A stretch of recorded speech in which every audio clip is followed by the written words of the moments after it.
Sumakay ng mala Titanic na barko si Madam sa Singapore. Abay, puro kain at tulog lang ang kanyang ginawa. Wow! Eto talaga yung pinunta ni Madam sa Singapore. Ang makasakay sa mala Titanic na barko na ito. Hindi ko talaga itong malimutan sa buong buhay ko. Naku, tignan nyo naman yung barko na sasakyan lang naman ni Madam. Pagkalaki-laki at pagkataas-taas. Ngayon lang talaga ako nakakita ng ganito kalaking barko talaga. Bago ka makakapasok sa barko, kukunin pa yung passport mo. Kinabahan na tuloy itong Madam nyo. Bibigyan ka din ng key card para sa room mo. Dahil sa laki nga ng barko na ito, hindi namin mahanap-hanap yung room namin. Talagang maliligaw ka. Sa ilang oras sa paglalakad, sa wakas, nakita na din namin yung room namin. Kasama ko nga itong ka-roommate ko. Na-excited nga na pumasok dito sa room namin. Ngayon lang ako nakasakay ng barko na mala hotel talaga yung room. Hindi ka na magbubuhat ng mga bagahe. Kasi sila na mismo ang magdadala sa tapat mismo ng room mo. Bali, 3 nights kaming pasakay-sakay dito sa barko. Na 3 gabi ni Madam dito sa barko. Nako, kain tulog lang talaga yung ginawa niyan. Dito mapapasabak si Madam ng kainan talaga.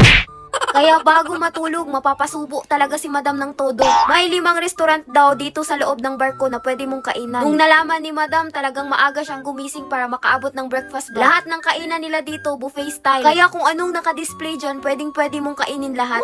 Yun nga lang, may limited time na pwede kang kumain. Pagkatapos nga mag-breakfast ni Madam, unat-unat lang siya ng onte. Tapos tutuloy na yan sa pananghalian. Ibang restaurant na naman tong pinasok ni Madam, pero nasa loob pa din to ng barko. Sinasabi ko sa inyo, lahat ng kainan dito, papasukin talaga ni Madam yan. Madaming pagkain, ang problema nga lang, magkakasya ba yan lahat sa tiyan mo, Madam? Dahil nga sa dami ng pagkain, matatakaw ka na lang talaga bigla. Katulad nga nito ni Madam, punong-puno na naman itong plato niya. Yung puro kain ka na nga lang sa barko, tapos gutom ka pa din. Saan ba napupunta yung kinakain mo, Madam? Partida, nag-dessert pa yan. Hindi lang si Madam yung mapapasabak dito, pati din tong mga kasama niya. Grabe yung outfitan ni Madam dito. Pero sa kainan lang talaga yung punta niyan. Abay, wala talagang katapusang kainan talaga to. Wow! Si Madam lang yung iba-iba yung suot, pero isa lang yung ginagawa, yung kain lang talaga. Lahat ng pagkain dito sa barko, talagang tinikman niya talaga. Kung may lason lang tong pagkain, wala na, tigok na talaga tong Madam niyo. Dito lang sa barko si Madam nakatain ng 3 times a day.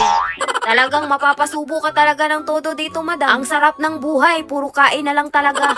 Dito pala sa barko na ito, madaming swimming pool. Meron ding swimming pool sa pinakataas. Ito yung makikita mong view sa umaga, ito naman sa gabi. Wow! Kaya etong Madam nyo, hindi din pinalampas yung swimming pool dito. Tapos may jacuzzi, bathtub pa. Hindi ka talaga mabuboring sa barko na ito. Ay nako, pwede ka talagang magwalwal dito. Madami ding bar na pwede mong pasukin.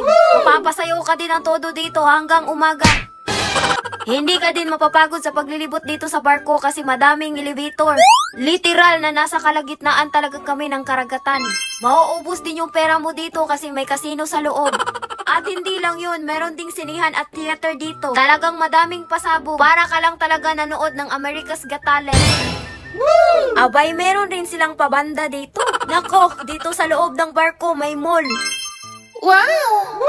Delikado talaga yung bulsa mo dito, Madam. Nung una, patingin-tingin lang talaga sa mga tinda dito. Hanggang sa nabudol na lang talaga tong Madam nyo. Diyan magaling si Madam kasi yung gumastos ba. Relo lang naman dapat yung bibilhin ni Madam hanggang sa humaba na lang tong resibo niya. Kung saan-saan ka talaga lilibot dito, may mga nakadisplay. Okay sana kung magbulag-bulagan tong Madam nyo. Bago uuwi ng Pilipinas si Madam, talagang nakarating pa ng Malaysia. Sa sinakyan ni Madam na mala Titanic na barko, mag-stop over pala to sa bansang Malaysia. Dito sa terminal cruise ng Portland. Abay, pagkaswerte nga naman ni Madam. Pwedeng bumaba ng barko pero may time limit lang. Bale, 5 hours lang kaming gagala dito sa Malaysia. Para madami kaming magalaan sa 5 oras. Kumuha kami ng package na ino-offer dito ng mga taxi driver. Swerte din kasi tumatanggap sila ng Philippine money dito. Kaya ang una naming pinuntahan kaagad itong sikat na Twin Tower dito sa Malaysia. Wow! Picture lang saglit tapos dumaretso na kaagad dito sa KL Tower. Bali, puro tower pala tong pinuntahan namin. Dumaan muna kami saglit dito sa Chinatown ng Malaysia. Dali-dali kaming bumalik kaagad, baka maiwanan kami ng barko. Etong barko na to nag-stop over din dito sa Penang. Part pa din ng Malaysia. Kaya bumaba na naman kami ulit para gumala. Nung unang stopover, meron lang kaming 5 hours. Eto, mga 4 hours lang ata. Ewan ko kung madami ba kami magalaan nito. May kasama pa naman kaming senior citizen at may baby pa. Wala nang oras pero nag-meeting-meeting pa talaga kami dito kung anong una naming gagawin. Habang busy pa nga sila dito, si Madam nagpicture-picture muna dito sa tower clock. Eto na nga yung taxi na sasakyan namin. Ang sipag naman ng mga matatanda dito. Katulad nitong taxi driver na sinasakyan namin. Bali, yung driver na lang yung bahala kung saan kami dadalhin. Nakarating na nga kami dito sa Upside Down Museum. Bawal yung sapatos kaya nakapaa na lang kami. Di ka kaagad makakapasok, talagang mag-wait ka pa sa waiting area nila. Dito pa lang, ubos na yung oras namin. Buti na lang talaga madiskarte itong mga kasama ko. Unang pasok mo pa lang, talagang babaliktad ka talaga. Puro baliktad ba naman yung mga gamit dito katulad ng ref, itong bed. Ang malala, pati din itong bowl ng CR. I-imagine mo na lang talaga na nasa baliktad na mundo ka. Pagkatapos, ilista muna ni Madam kasi uutangin niya yung pangbayad dito. Kung makikita nyo to, malalaman nyo talagang nakarating na si Madam dito ba. Tapos, bayaran nyo na lang din yung utang ni Madam dyan. Meron pa kaming natirang ilang oras. Ay, susulitin pa namin yan sa paggala. Pero parang iba yung punteriya ni Madam dito. Nag-grocery na yung Madam nyo dito sa Malaysia. Pagkadami-dami ba naman yung binili mong pasalubong, Madam? Iba pala dito, ikaw yung magiging bagger sa sarili mong pinamili. Hati kasi kami nitong ka-roommate ko. Hindi gagastos ng todo si Madam kasi wala na talagang pera yan. Sunod-sunod ba naman itong gala niya? Hindi pa nga kami nagtatanong, inofera na kagad kami dito. Dahil kaya naman sa budget, o sige, sasakay na lang kami dito sa karwahe na ito. Bale, ililibot lang talaga kami niya dito sa town. Eto nga yung mga kasama ko, naglalakad lang. Habang si Madam, nag-ala Disney Princess pa to. Ang bilis lang, tapos bayad na kaagad. Nagyabang pa tong Madam nyo, talagang nagbigay pa ng tip. Eto ngang natirang pera, ibinili na lang namin ng maiinom. Kasi sobrang init talaga dito sa Malaysia. Dahil gala naman yung pinunta natin dito, abay hindi na magreklamo. Na-curious talaga ako sa lasa nitong ice candy nila kaya napabili na lang ako. Para man lang makatikim ng ice candy nila dito ba. Ice candy nga talaga kasi pagkatigas-tigas. Mukhang madadala ko pa to sa Pilipinas ha.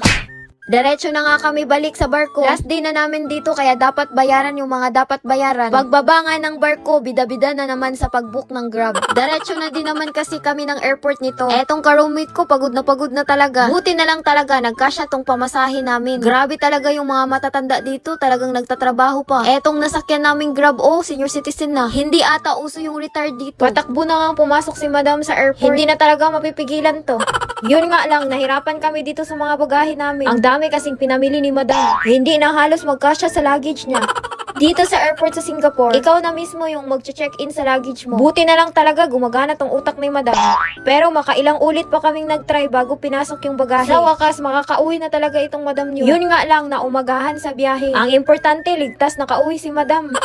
Sinundo kaagad siya ng maangkan niya. Pagdating, bumawi ng tulog tong Madam nyo. Dito pa sa rooftop ng mansion. Excited na nga tong maangkan ko na buksan yung mga pasalubong. Dito lang talaga nabubuhayan tong mga angkan ni Madam. Pagdating ko nga sa mansion, ito kagad yung siningil nila sa akin. Dahil madami-dami tong mga angkan ni Madam, mukhang masyashort pa si Madam sa mga pasalubong na ibibigay niya. Naku, dapat lahat mabigyan mo, Madam. Kaya eto, diniskartihan na lang ni Madam. Hati-hati na lang talaga. Ang importante niyan, makatikim sila ng chocolate sa Singapore. Sa wakas, may maididikit na si Madam dito sa ref niya. Mukhang madami-dami pa yung pupuntahan mo, Madam, para mapuno to. Eto nga ang natirang chocolate na isang kahon. Eto nga at binuksan na lang ni Madam. Kakabukas lang, dinunggaba na kagad nitong mga angkan niya.